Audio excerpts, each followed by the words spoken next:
18 வருஷம் கழிச்சு ஆர்சிபி கப்பை வின் பண்றேன்னு சொல்லி நல்லா காவு வாங்கியிருக்கு. புஷ்பா 2 ரிவ்யூ ஷோலையும் இந்த மாதிரி ஸ்டாம்பிட் நடந்தது. ஏஆர் ரஹ்மான் கான்சர்ட் நடக்கும் போதும் இவ்வளோ கூட்டம் அலமோதி ஸ்டாம்பிட் நடக்கிற அளவுக்கு அடிக்கடி இந்த மாதிரி சம்பவங்கள் நடந்துட்டு இருக்கு. இதுக்கப்புறமாவது மக்களுக்கு ஒரு அவேர்னஸ் வேண்டாமா? கூட்ட நெரிசலை எப்படி ஹேண்டில் பண்றது, கண்ட்ரோல் பண்றது அப்படிங்கிற கவர்மெண்ட்டும் கவனமா இருக்க வேண்டாமா? ஆர்சிபி விக்டரி செலிப்ரேஷன்ல என்ன நடந்தது? இந்த மாதிரி இன்னொரு தடவை ஸ்டாம்பீட்ல போய் மாட்டிக்கிட்டு மக்கள் உயிரிழக்க கூடாதுன்றதுக்கு முன்னெச்சரிக்கையா சைக்கலாஜிக்கலா இது எப்படி டீல் பண்ணலாம், பெட்டர் ப்ரிகாஷன்ஸ் என்ன அப்படிங்கறத பத்தி இந்த வீடியோல பார்க்கலாம் வாங்க. சைடு கேப்ல சைக்காலஜி கத்துக்கலாமா?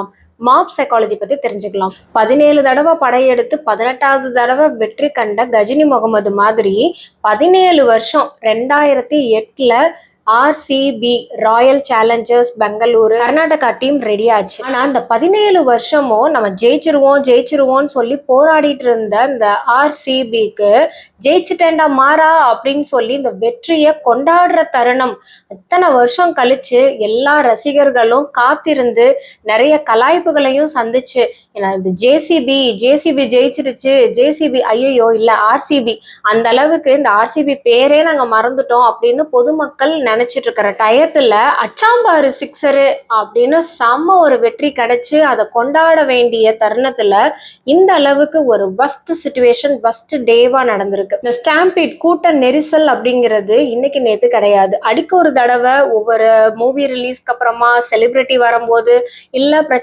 தேர்தல் பிரச்சாரம் நடக்கும்போது நிறைய இடங்கள்ல இந்த மக்களோட மனநிலை அவங்களுக்கு ரொம்ப நாளா ஸ்கிரீன்ல பார்த்துட்டு இருக்கிற நம்மளோட ஃபேவரட் ஹீரோயின் இல்ல இந்த மாதிரி கிரிக்கெட் பிளேயர்ஸ், அரசியல்வாதிகள் இவங்களெல்லாம் பார்க்கும்போது ரொம்ப எக்ஸைட்மெண்ட்ல டு த பீக் எக்ஸ்ட்ரீம் ஹாப்பினஸ்னால நடக்கிற முன்னெச்சரிக்கை இல்லாம அந்த நேரத்துல எப்படி ரியாக்ட் பண்ணணும், என்ன பண்ணணும்னு தெரியாம ஒரு பதட்டத்துல நடக்கிற உயிரிழப்புகள் கேட்கும் போது நம்மளுக்கே ரொம்ப கஷ்டமா தான் இருக்கு. இப்போ வரைக்கும் அப்டேட்ஸ் படி 11 உயிர்களை இழந்திருக்கும். 50 பேர்கிட்ட படுகாயம் அடைஞ்சு ஹாஸ்பிட்டல்ல ட்ரீட்மெண்ட் எடுத்துட்டு இருக்காங்க. சந்தோஷமா கொண்டாட வேண்டிய ஒரு செலிப்ரேஷன் இந்த மாதிரி ஒரு உயிரிழப்புகளையும் நிறைய பேரோட இன்னல்களையும் சந்திக்கும் போது அந்த ஆர்சிபி கப்பு ஜெயிச்சதே எல்லாரும் மறந்து போய் ஒரு துக்கத்துல இருக்கிற அளவுக்கு தள்ளிருச்சு பாத்தீங்களா?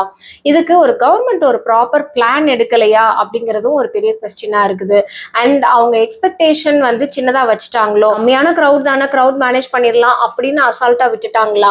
இந்த மாதிரி பல கேள்விகள் விசாரணையில போயிட்டு இருக்குது. இதுல ரொம்ப ஹைலைட் ஆன விஷயம் என்ன தெரியுங்களா? நம்ம தலை விராட் கோலி தான். விராட் கோலி வந்ததுக்கு அப்புறமா ஆர்சிபில இவ்வளோ பெரிய சேஞ்சஸ், இவ்வளோ பெரிய சக்சஸ் அப்படின்னு சொல்லி எல்லாரும் பேசிட்டு இருக்காங்க. ஒரு அம்மா பேட்டியில சொல்லியிருந்தாங்க, விராட் கோலிக்காக உயிரே விடுவான்னு என்னோட பையன் சொன்னா, உண்மையிலேயே உயிரை விட்டுட்டானே அப்படின்லாம் புலம்புற சத்தம்.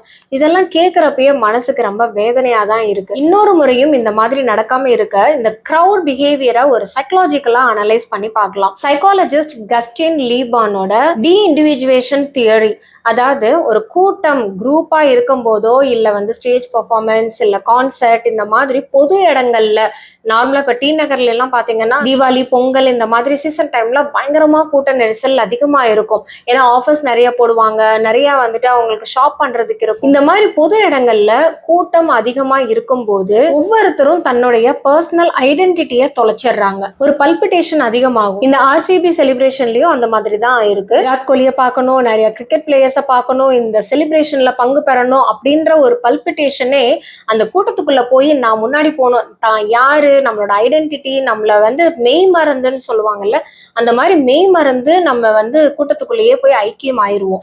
அண்ட் முக்கியமா இங்க இமோஷன் ஓவர்டேக் லாஜிக். ஒரு லாஜிக்கா யோசிக்கணும் இல்லையா? இவ்வளவு கூட்டமா இருக்கு, நம்ம ஏன் கூட்டத்துக்குள்ள போய் மாட்டிக்கணும், கொஞ்சம் வெளியில நிக்கலாம், கொஞ்சம் பார்த்துட்டு அதுக்கப்புறமா உள்ள போலாம், அந்த மாதிரி லாஜிக்காவே திங்க் பண்ண மாட்டோம். அந்த டைம்ல முன்னாடி நடந்த ஸ்டாம்பீட் இன்சிடென்ட்டோ ஆக்சிடென்ட்டோ இதெல்லாம் யாருக்குமே ஞாபகம் வராது.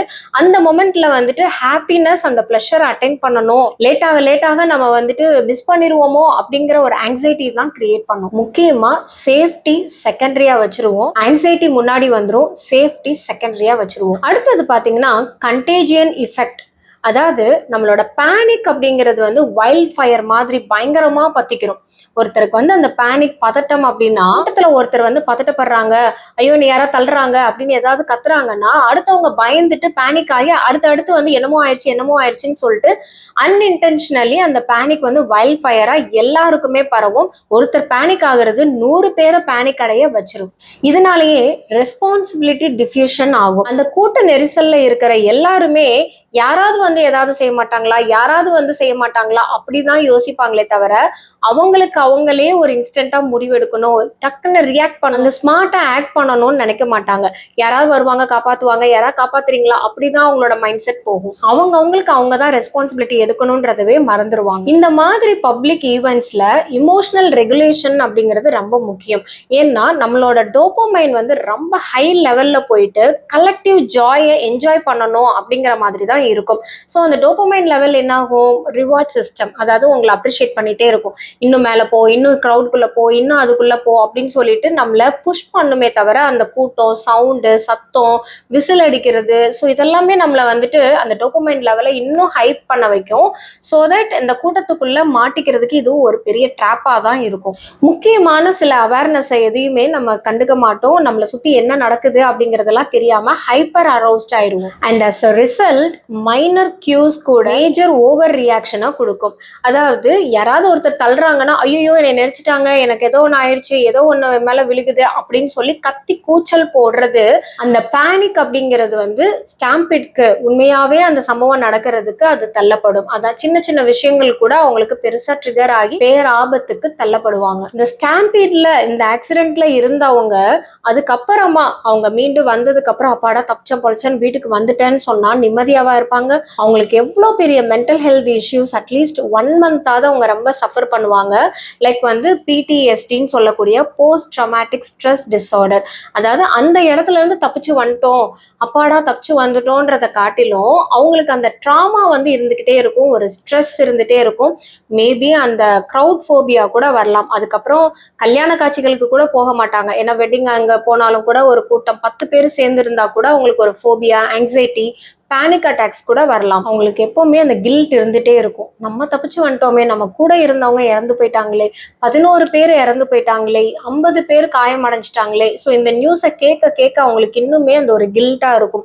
நம்மளால அந்த இடத்துல யாரையும் காப்பாற்ற முடியல, நம்ம பலவீனம் ஆயிட்டோமே அப்படிங்கிற ஒரு குற்ற உணர்வு தூங்க விடாம நிறைய இன்னுமே ஸ்ட்ரெஸ் அண்ட் டிப்ரெஷனை கிரியேட் பண்ணிட்டே இருக்கும். அண்ட் நைட் மேர்ஸ், தூங்கிட்டு இருக்கும்போது திடீர்னு எந்திரிக்கிறது, அந்த காட்சிகள் அவங்க கனவுல வர்றது, ஸ்லீப் டிஸ்டர்பன்சஸ் அதிகமா இருக்கிறது, இந்த மாதிரியான பிரச்சனைகள் அவங்களுக்கு வரும். இந்த வீடியோ பார்த்துட்டு இருக்க நீங்க ஆர்சிபி விக்டரி செலிப்ரேஷன்ல நீங்க இருந்தீங்க, இந்த ஸ்டாம்பீட்ல மாட்டிட்டு நீங்க உயிர் பழச்சு வந்திருக்கீங்க அப்படின்னா தயவு செஞ்சு இந்த கில்ட்டோ இல்ல உங்களுக்கான ஏற்படுற ஸ்ட்ரெஸ் அண்ட் டிப்ரெஷன் இதெல்லாம் இருந்ததுன்னா நீங்க ஒரே விஷயம் நினைச்சுக்கணும், இது ஒரு ஆக்சிடென்ட்.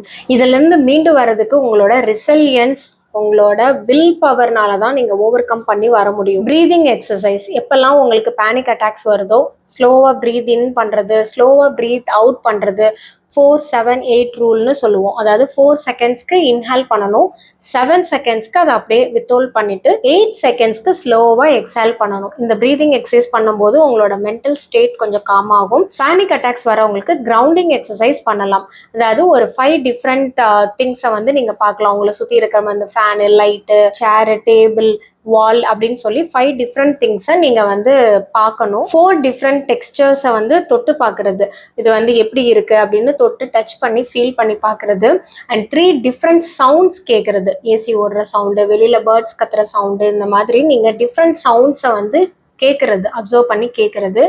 அண்ட் 2 டிஃப்ரெண்ட் ஸ்மெல்லை வந்துட்டு இன்ஹேல் பண்ணுறது. அதாவது ஒரு காஃபி பவுடர் ஸ்மெல்லோ இல்லை வந்துட்டு ஒரு பர்ஃப்யூம் ஸ்மெல்லோ, அந்த மாதிரி ஸ்மெல்ல கான்சென்ட்ரேட் பண்ணணும். அண்ட் ஒரு டிஃப்ரெண்ட் டேஸ்ட்டை வந்துட்டு நாக்கில் நீங்கள் டேஸ்ட் பண்ணி பார்க்குறது. ஸோ இந்த மாதிரி பண்ணும்போது சிம்பிளாக சொல்ல போனால் உங்கள் 5 சென்சஸை ஆக்டிவேட் பண்ணணும் பேனிக் அட்டாக்ஸ் வரும்போது. அப்படி இருக்கும்போது உங்களோட மைண்ட் டைவர்ட் ஆகிட்டு நீங்கள் ஒரு காம் ஸ்டேட்டுக்கு வருவீங்க. இந்த மாதிரி இனி ஒரு சம்பவம் நடக்காமல் இருக்கிறதுக்கு முக்கியமாக இந்த அவேர்னஸை தெரிஞ்சு வச்சுக்கோங்க. எப்போவுமே நீங்கள் ஒரு கான்செர்ட் போகிறவங்களா இருக்கலாம், இல்லை ஏதாவது ஒரு பப்ளிக் கேதரிங்ஸ் அட்ரஸ் பண்றவங்களா இருக்கலாம், நியூ இயர் செலிப்ரேஷன், இந்த மாதிரி இருக்கும்போது முன்னெச்சரிக்கையா சில விஷயங்களை நீங்க தெரிஞ்சு வச்சுக்கணும். நீங்க போறது கூட்டம்னு தெரிஞ்சேதான் நீங்க போறீங்க. அப்போ உள்ள என்ட்ரி ஆகும் போதே எக்ஸிட் பாயிண்ட் எங்க இருக்கு அப்படிங்கறத தயவு செஞ்சு பார்த்து வச்சுக்கோங்க. எதையாவது எமர்ஜென்சின்னும் போது எக்ஸிட் வழியா நம்ம வெளியேறதுக்கு உதவியா இருக்கும்.